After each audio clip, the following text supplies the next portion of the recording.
A última ceia, registrado no livro de Mateus, capítulo 26, verso 17 ao 30. Jesus e seus discípulos se reuniram para celebrar a Páscoa. Durante a ceia, Jesus anunciou que um dos presentes o trairia. Os discípulos ficaram angustiados e se perguntaram quem seria o traidor. A atmosfera estava carregada de tensão, enquanto Jesus partilhava o pão e o vinho, instituindo a Santa Ceia como um símbolo de seu corpo e sangue. Na penumbra da sala onde Jesus e seus discípulos se reuniram para celebrar a Páscoa, uma sombra sinistra parecia pairar. Enquanto compartilhavam o pão e o vinho, o ar estava impregnado de uma tensão palpável. Jesus, em meio aos seus amados seguidores, sabia o que estava por vir. Foi então que, no auge da ceia, ele anunciou com gravidade que um entre eles o trairia. Um silêncio pesado se abateu sobre a mesa, enquanto os discípulos, atordoados, buscavam nos olhares uns dos outros a identidade do traidor. Entre eles, porém, uma figura sombria sorria em silêncio, seu plano maligno prestes a se desdobrar. O diabo, astuto e ardiloso, infiltrou-se naquele cenáculo sagrado, semeando discórdia e traição. Enquanto Jesus compartilhava as palavras da nova aliança, o inimigo da humanidade urdia suas tramas, instigando a mente de um dos discípulos contra o Mestre. A atmosfera carregada de emoções conflitantes refletia não apenas a dor iminente da traição, mas também a esperança que a Santa Ceia representava. Enquanto Jesus instituía aquele momento como símbolo de seu corpo e sangue, o diabo observava seu plano diabólico se desdobrando lentamente. No entanto, mesmo diante da traição iminente, Jesus irradiava uma serenidade divina. Seu amor incondicional transcendia as sombras que o cercavam, oferecendo aos discípulos e ao mundo inteiro uma luz de esperança e redenção.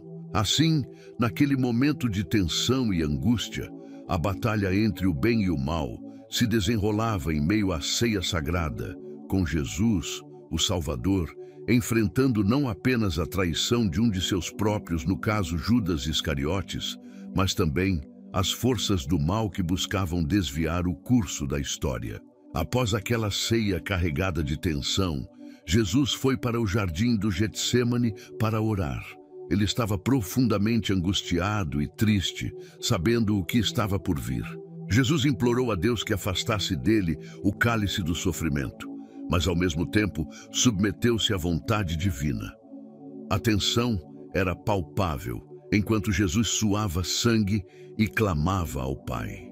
À sombra das oliveiras centenárias do jardim do Getsêmani, a noite caía com uma calma que contrastava com a agitação que reinava nos corações.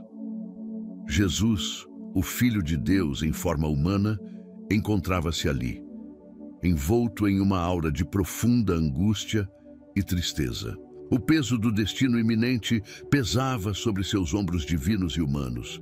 Sabia o que estava por vir, a traição, o julgamento injusto, o sofrimento e a cruz.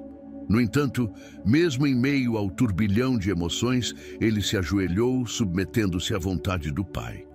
Mas enquanto Jesus buscava consolo e força em suas preces, uma presença sinistra pairava nas sombras. O diabo, arauto do mal e da tentação, observava com olhos brilhantes de malícia. Ele sabia que aquele era o momento crucial, a hora de tentar desviar o Messias de seu caminho de redenção. A tensão era palpável no ar, à medida que Jesus suava sangue em agonia, clamando ao Pai Celestial. Enquanto as gotas escorriam por sua fronte, o diabo sussurrava insidiosamente em seus ouvidos, tentando minar sua determinação, semear dúvidas e medos em sua mente. Mas mesmo na escuridão da noite, a luz da fé e da submissão de Jesus brilhava intensamente. Embora o medo e a dor o assolassem, ele permanecia firme em sua missão divina. Sua entrega era completa, sua confiança inabalável.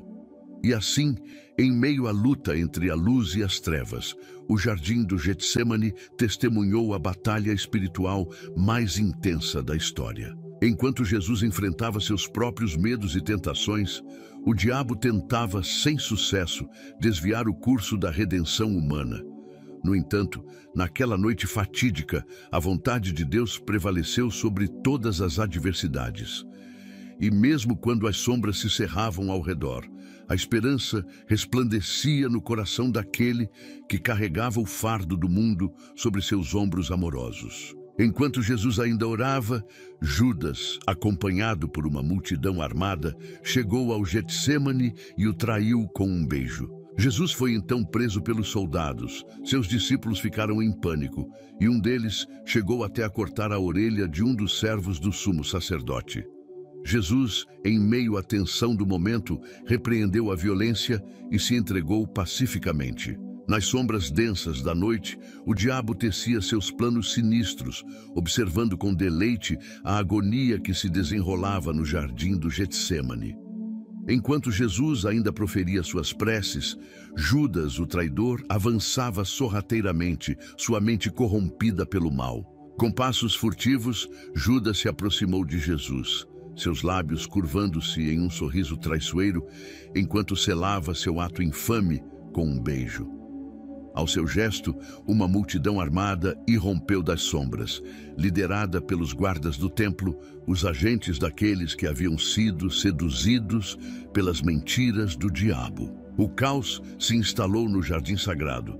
Os discípulos, tomados pelo pânico e pela confusão, mal conseguiam compreender o que estava acontecendo. Em um ato desesperado, um deles brandiu uma espada, cortando a orelha de um dos servos do sumo sacerdote. Enquanto a violência eclodia ao seu redor, Jesus permanecia sereno, seu olhar carregado de compaixão e amor. Em meio à tensão do momento, ele repreendeu a violência, curando o ferido e proferindo palavras de paz e perdão. Mas o diabo ria em sua toca escura, satisfeito com o caos que havia semeado. Os soldados, impulsionados pelo ódio e pela cobiça, avançaram para prender Jesus, levando-o cativo como um cordeiro ao matadouro. Isaías, 7 séculos antes, previu esse dia. Era desprezado e o mais rejeitado entre os homens, homem de dores e experimentado nos trabalhos. E, como um de quem os homens escondiam o rosto, era desprezado, e não fizemos dele caso algum. Isaías, capítulo 53, verso 3. Entretanto, mesmo diante da traição e da injustiça, Jesus não resistiu. Ele se entregou pacificamente, cumprindo o desígnio divino que havia sido traçado desde o princípio dos tempos. E assim, nas trevas da noite, o plano do diabo se desdobrava, mas a luz da redenção humana brilhava mais intensamente, pronta para dissipar as sombras do mal. Jesus foi levado perante as autoridades religiosas e políticas, onde enfrentou falsas acusações e foi submetido a um julgamento injusto. A multidão, instigada pelos líderes religiosos, clamou por sua crucificação. Jesus foi açoitado, humilhado e levado ao Calvário para ser crucificado. A tensão atingiu seu ápice quando Jesus foi pregado na cruz, entre dois criminosos. No momento de sua morte, houve trevas sobre toda a terra, e o véu do templo se rasgou de cima a baixo, simbolizando a separação entre Deus e os homens. A tensão atingiu seu ápice naquele momento fatídico, quando Jesus, o Filho do Homem, foi erguido na cruz entre dois criminosos. O céu escureceu, como se a própria natureza chorasse a injustiça que se desenrolava diante dela. Enquanto o corpo de Jesus era trespassado pelas lanças do sofrimento humano, ele permanecia em silêncio, suportando o peso dos pecados do mundo com uma dignidade inabalável. E no instante de sua morte, um profundo silêncio desceu sobre a terra, como se a própria criação prestasse homenagem ao seu Criador. No entanto, naquele momento de aparente derrota, algo extraordinário aconteceu. O véu do templo, símbolo da separação entre Deus e os homens, rasgou-se de cima a baixo, como se as barreiras que nos separavam do divino fossem finalmente removidas. E assim, naquele momento de aparente escuridão, a luz da redenção brilhou mais intensamente do que nunca. Pois na morte de Jesus na cruz não estava apenas o fim, mas sim o início de uma nova era de esperança e salvação. 3 dias depois, o túmulo vazio testemunhou o triunfo final de Jesus sobre a morte e o pecado. Ele ressuscitou, erguendo-se dos mortos em toda a sua glória divina, para proclamar a vitória sobre o mal e a promessa da vida eterna para todos os que nele creem. Assim, na cruz e na ressurreição de Jesus, encontramos a mais bela e poderosa história de amor já contada.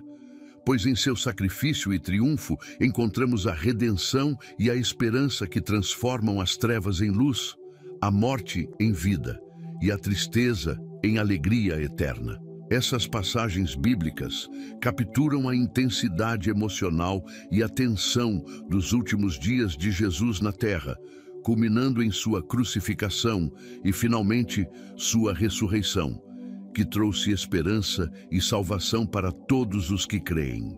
Romanos, capítulo 5, versículo 8. Mas Deus demonstra seu amor por nós. Cristo morreu em nosso favor quando ainda éramos pecadores. Paulo mostra nessa passagem o amor incondicional de Deus ao enviar Jesus para morrer por nós, mesmo quando éramos pecadores. Ele nos lembra que a vitória de Jesus sobre o pecado e a morte na cruz é uma demonstração do amor divino que nos resgata e nos salva. 1 Coríntios 15:57. Mas graças a Deus que nos dá a vitória por meio de nosso Senhor Jesus Cristo. Este versículo celebra a vitória definitiva de Jesus sobre o pecado e a morte. Através da cruz e da ressurreição, Ele nos concede a vitória sobre todas as adversidades, oferecendo-nos a esperança da vida eterna ao seu lado. João 3,16 NVI. Porque Deus tanto amou o mundo que deu o seu Filho unigênito, para que todo o que nele crer não pereça, mas tenha a vida eterna. Esta é uma das promessas mais conhecidas e poderosas da Bíblia. Ele destaca o sacrifício de Jesus na cruz como o maior ato de amor já realizado. Jesus veio para salvar o mundo, oferecendo a vida eterna a todos que creem nele, garantindo assim a vitória sobre o pecado e a morte. Que todos possam conhecer o poder transformador do sacrifício de Cristo e experimentar a alegria da vida eterna em sua presença. Compartilhe este vídeo para espalhar a boa nova e fazer com que mais pessoas conheçam o amor redentor de Deus. Juntos, podemos iluminar o mundo com a luz da verdade e da salvação. Compartilhe e faça parte desta missão de amor.